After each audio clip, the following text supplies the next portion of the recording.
Hello दोस्तों, नमस्कार। मैं हूं डालूराम बाबू। स्वागत है आपके अपने YouTube चैनल ज्ञान कोचिंग क्लासेस खड़काली पर। हमने अब तक गणित पढ़ी थी। आज एक नई शुरुआत करने जा रहे हैं। वीडियो को ज्यादा से ज्यादा शेयर करना, प्रत्येक व्यक्ति तक पहुंचा देना। यदि ज्यादा से ज्यादा लोगों ने शेयर किया ना तो आज एक नई शुरुआत है और इस शुरुआत का भी रोज को आपको एक क्लास मिलेगी। तो दोस्तों आज का वीडियो है जो है इंग्लिश में, यानी पहली बार शुरुआत कर रहे हैं इंग्लिश की। और इंग्लिश में आज शुरुआती व्याकरण का पहला ही नाम जो हमारे शुरुआती में इंग्लिश में सिखाते हैं ना, कहते हैं इंग्लिश की शुरुआत कहां से होती है, वो यहाँ से होती है। गणित में जैसे जोड़ बाकी से होती है ना, इसमें यहाँ से होती है। जैसे यहाँ टेंस है, आज पहला ही टेंस काल जो हम सीखेंगे। उससे पहले जितना हो सके ज्यादा से ज्यादा शेयर करना। यदि अच्छे व्यू आए और अच्छे लोगों ने सपोर्ट किया, लाइक किया, कमेंट करना कैसी लगी आपको क्लास, कमेंट करके जरूर जाना। और क्लास से पहले एक बात बता देता हूं, अब तक गणित चल रही थी। गणित में एक बात है कि ना किसी से दोस्ती ना किसी से प्यार, ना किसी से दोस्ती ना किसी से प्यार, वर्त की परिधि 2 पाई r। ये तो गणित में चल रहे थे हम। और हम आज जो बात करने जा रहे हैं वो है टेंस की। तो इंग्लिश में शुरू करते हैं टेंस। तो इससे पहले ध्यान रखना, चैनल को सब्सक्राइब जरूर करते रहना साथ साथ में। और आज टेंस में बात करें, टेंस कितने प्रकार के होते हैं एकदम मारवाड़ी में विस्तृत तरीके से बताऊंगा। यानी किसी ने कहा मुझे आपके एक्सप्लेन करने का तरीका सही है। बाकी आप सब्जेक्ट चाहे गणित पढ़ाए चाहे इंग्लिश पढ़ाए, जो आपकी मर्जी है। हमारा सब्जेक्ट तो मैथ्स है, लेकिन आज जो पढ़ाने जा रहा हूं ना उससे तुम कई गुना बेहतरीन तरीके से, गणित से भी ज्यादा सरल से तरीके में सीखेंगे। तो आज जो वीडियो बन रहा है उसमें जरूर पूरा वीडियो देखना अंत तक। लास्ट में टेंस इतने इजी वे में सरल टर्म याद करवाऊंगा ना, तुम खुद कहोगे इतने सरल ही होते हैं टेंस, और हम इंग्लिश से यूं ही डरे। तो आज पता चलेगा, देखना। तो शुरुआती में टेंस कितने प्रकार के होते हैं, टेंस कितने प्रकार के होते हैं। टेंस 3 प्रकार के होते हैं। कितने प्रकार के होते हैं, टेंस 3 प्रकार के होते हैं। 3 कौन कौन से, वो नाम से ही पता है। प्रेजेंट जो वर्तमान में चल रहा है, पास्ट जो बीत गया, फ्यूचर जो आने वाला है। तो तीनों नाम।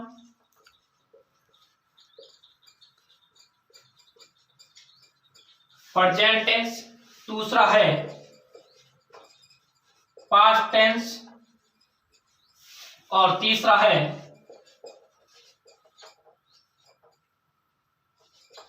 है फ्यूचर टेंस। ज्यादा तो नहीं, लेकिन इतना जरूर कहना चाहूंगा, वीडियो के अंत तक बने रहना। यदि आप टेंस नहीं सीख जाओ ना तो फिर मेरी वीडियो को अनलाइक कर देना भले, लेकिन कमेंट करके जरूर जाना कि वीडियो कैसी लगी आपको। क्लास अच्छी लगे तो शेयर कर देना, दोस्तों को जोड़ लेना ज्यादा से ज्यादा। अब बात आती है इन तीनों की। अब इन तीनों की क्या पहचान है, प्रेजेंट टेंस, पास्ट टेंस और फ्यूचर, ये इसके 3 भाग हैं। इसके बाद इसमें हमेशा सेंटेंस के अंत में क्या होगा, है, इसकी पहचान हो जाएगी। इसमें क्या आएगा, था। अब कोई काम हो रहा है या कोई काम हो रहा था, जैसे कोई खेल रहा था, कोई पढ़ रहा था, तो दिन का जाए पास्ट, पुरानी बात। और आगे आने वाली बातों का होगा, जैसे कोई भविष्यवाणी कर दी, ये काम ऐसे होगा, या फुटबॉल खेला जाएगा, या मैच खेला जाएगा। तो इसकी पहचान क्या होगा, गा है, था और गा। इसके बाद अब प्रत्येक के 4-4 भाग होते हैं। कितने, प्रत्येक के 4-4 भाग होते हैं। वो कौन कौन से, पहला इंडेफिनिट, दूसरा कंटिन्यूस, तीसरा परफेक्ट, चौथा परफेक्ट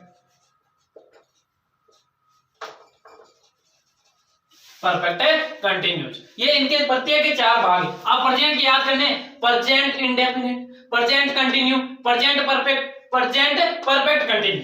और इसी प्रकार पास्ट के, past indefinite, past continue, past perfect और पास्ट परफेक्ट कंटिन्यू। इसी प्रकार फ्यूचर के भी future indefinite, future continue, future perfect और फ्यूचर परफेक्ट कंटिन्यू। ये प्रत्येक 4 इसके भाग बन जाएंगे। तो साथ साथ लिखते जाना, कॉपी ले लेना। और एक सारणी में बताऊंगा पूरी इसकी, हेल्पिंग वर्ब, मेन वर्ब, जो भी याद करने ना एकदम इजी वे में, सबका साथ साथ उतारते रहना। और इतना लिख लो जल्दी से।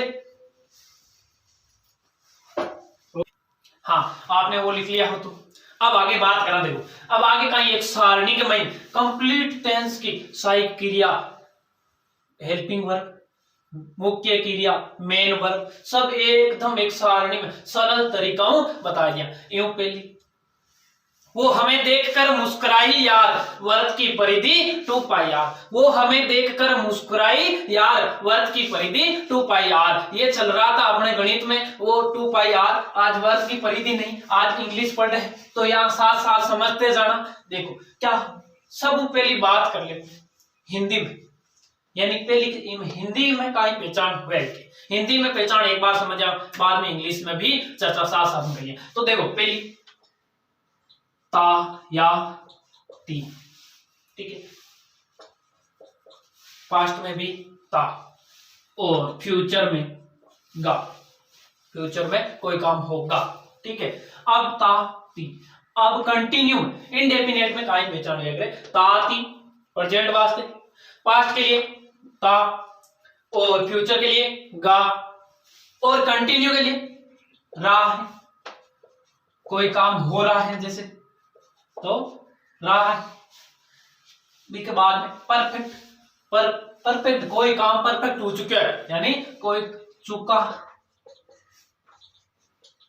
चुका और सब में चुका, तीनों में ही चुका। उसके बाद पर परफेक्ट कंटिन्यू आगे, परफेक्ट कंटिन्यू है, कंटिन्यू का ही आगे रहा है। लेकिन इरा में एक फर्क है, कई चीज इमरा के साथ कहीं आए टाइम आए, यानी कोई काम 2 वर्षों से हो रहा है, कोई सुबह से दौड़ रहा है, वो टाइम कहीं जाए प्लस आ जाए, टाइम प्लस कहीं जाए टाइम आ जाए। कोई भी टाइम दियो है, इतना टाइम दौड़ रही हो, इतना टाइम नाच रही हो, जो कुछ भी टाइम दे रही है ना, तो भी काय हो जाए परफेक्ट है, कंटिन्यू हो जाए। अब बी के बाद में देखो आं के साथ एक और पहचान है, ता ती तो इमी आवे नहीं ता आवे, लेकिन ता के साथ काय लागे, प्रेजेंट है तो सबके साथ काय लगा दो, है लगा दो। ता ओ काय खेलता हूं या नाचता है और खेल रहा है, नाच रहा है और कोई काम कर चुका है, फुटबॉल खेल चुका है, मैच पूरा हो चुका है, तो प्रेजेंट के वास्ते कहीं आ जाए है, ठीक है। वो सुबह से दौड़ रहा है तो सुबह से, या फिर 2 घंटे से दौड़ रहा है तो टाइम साथ दे दियो, वो कहीं जाए परफेक्ट है, कंटिन्यू जाए। बी के बाद में अब पास्ट में कहीं अगर था, वो दौड़ता था, वो नाचता था। अब बी के बाद में रहा था, यानी दौड़ रहा था, पहले दौड़ रहा था, पास्ट की बात करें, कोई काम कर चुका था, वो खेल चुका था, वो दौड़ चुका था, ठीक है। अब परफेक्ट कंटिन्यू रहा था, यानी सुबह से दौड़ रहा था, वो 2 घंटे से दौड़ रहा था, पहले की बात कर रहा, ठीक है। अब फ्यूचर में गा और बाकी में आम सब में कहीं होगा, यानी दौड़ रहा होगा, फुटबॉल खेल रहा होगा और इनका आ जाए चुका होगा, यानी वो नाच चुका होगा, नाच चुका होगा, खेल चुका होगा और रहा होगा। इसमें साथ में आया इनमें एक टाइम की शर्त है, यानी वो सुबह से दौड़ रहा होगा। तो अब एक बार में आपको बात करा इंग्लिश की। हाँ, अब तक होगी हिंदी में बात, और अब इसके बाद में इंग्लिश में काई सहायक क्रिया हुई, इंग्लिश में काई पहचान करा, कोई भी टेंस में देखो प्रेजेंट की बात कर लिया सब पहले, प्रेजेंट में इंडेफिनिट में काई कर, इंडेफिनिट में काई हुई एस या ईएस लागी वर्ब की फर्स्ट फॉर्म के साथ, वर्ब की फर्स्ट फॉर्म के साथ है एस या ईएस लागी, और काई लागी डू और डज, डू और डज, डू और डज, वर्ब की फर्स्ट फॉर्म के साथ है एस या ईएस और डू और डज लागी, डू और डज लागी, डू और डज कर लागी सिंगुलर, ठीक है, सिंगुलर वास्ते काई लागी डज और प्लूरल के वास्ते काई लाग जाए डू लाग जाए। अब बी के बाद में continue, present continue, present continue का आ जाए सहायक क्रिया का है इज, एम और आर, इज और एम तो सिंगुलर और आर जाए प्लूरल के वास्ते। अब बी के बाद में प्रेजेंट परफेक्ट, प्रेजेंट परफेक्ट की का हो जाए हैज और हैव हो जाए, प्रेजेंट परफेक्ट क्या हो जाए, हैज और हैव हो जाए। अब प्रेजेंट परफेक्ट कंटिन्यू की क्या हो जाए, हैज बीन और हैव बीन, हैज बीन और हैव बीन हो जाए। हाँ, अब आगे प्रेजेंट की कंप्लीट बात कर लिया। वर्ब की फर्स्ट फॉर्म, वर्ब की फर्स्ट फॉर्म के साथ कंटिन्यू का मेन वर्ब के साथ, मेन वर्ब के साथ कहीं आ जाए, आईएनजी आ जाए, मेन वर्ब के साथ आईएनजी आ जाए। और इनमें आया करे परफेक्ट में वर्ब की थर्ड फॉर्म आया करे, वर्ब की थर्ड फॉर्म आया करे। और फिर perfect continue, present perfect continue में कोई बात, मेन वर्ब के साथ आईएनजी आ जाए। ये बात होगी प्रेजेंट टेंस की कंप्लीट। हाँ, अब बात करा पास्ट टेंस। पास्ट टेंस में कहीं क्या करें, देखो इनमें एकमात्र टेंस है जबकि हम वर्ब की सेकंड फॉर्म लागे, वर्ब की सेकंड फॉर्म लागे, और वर्ब की सेकंड फॉर्म के साथ कहीं लागे, डिड लागे, कहीं लागे, डिड लागे। एकमात्र टेंस है जबकि हम वर्ब की सेकंड फॉर्म के साथ डिड लागे। और की सहायक क्रिया वाज और वर हो जाए, सहायक क्रिया जी वाज और वर हो जाए। एक मिनट, प्रेजेंट टू जो कंप्लीट बी के बाद में पास्ट की बात में, पास्ट में वर्ब की सेकंड फॉर्म के साथ डिड आ जाए। और पास्ट कंटिन्यू, पास्ट इंडेफिनिट में वर्ब की फर्स्ट फॉर्म के साथ डिड है, बी के बाद में पास्ट कंटिन्यू, पास्ट कंटिन्यू के साथ सहायक क्रिया का जी वाज और वर हो जाए। ठीक है, पास्ट कंटिन्यू के बाद में अब पास्ट परफेक्ट, पास्ट परफेक्ट की का हो जाए, हेड हो जाए, कहा जाए हेड हो जाए। और past perfect continue, past perfect continue कहा हो जाए, हेड बीन हो जाए। ठीक है, इंट्रोगेटिव बनाते समय वर्ब की फर्स्ट फॉर्म के साथ डिड लगेगी, बाकी सब में वर्ब की सेकंड फॉर्म लगे। इंट्रोगेटिव वाक्य बनाओ जब कहीं हुई वर्ब की फर्स्ट फॉर्म के साथ डिड लग जाए। बी के बाद में वाज वर्ब के साथ पास्ट को कंप्लीट काम बता दी, मेन वर्ब के साथ काई लग गया करे, आईएनजी। कंटिन्यू, पास्ट कंटिन्यू में मेन वर्ब के साथ काई लागे, आईएनजी लागे। और परफेक्ट में हमेशा काई लग गया करे, वर्ब की थर्ड फॉर्म लग गया करे। और पास्ट परफेक्ट कंटिन्यू आ जावे तो इनमें काई लग जाई, मेन वर्ब के साथ आईएनजी लग जाई। हाँ, अब बात करा फ्यूचर टेंस की। फ्यूचर टेंस में काई गया करे, विल और सेल या विल और सेल को प्रयोग के साथ किया करेगा। विल को प्रयोग तो सबके साथ, सेल को दो के साथ किया करेगा, आई और वी के साथ, आई और वी के साथ या की को प्रयोग, सेल को बाकी सबके साथ हो जाए विल को प्रयोग। अब या करे फ्यूचर इंडेफिनिट की सहायक क्रिया। अब ई के बाद में आगे फ्यूचर कंटिन्यू, फ्यूचर कंटिन्यू की कहा या करे, विल बी और सेल बी हो जाए। बी के बाद में फ्यूचर परफेक्ट की, फ्यूचर परफेक्ट की काय हो जाए,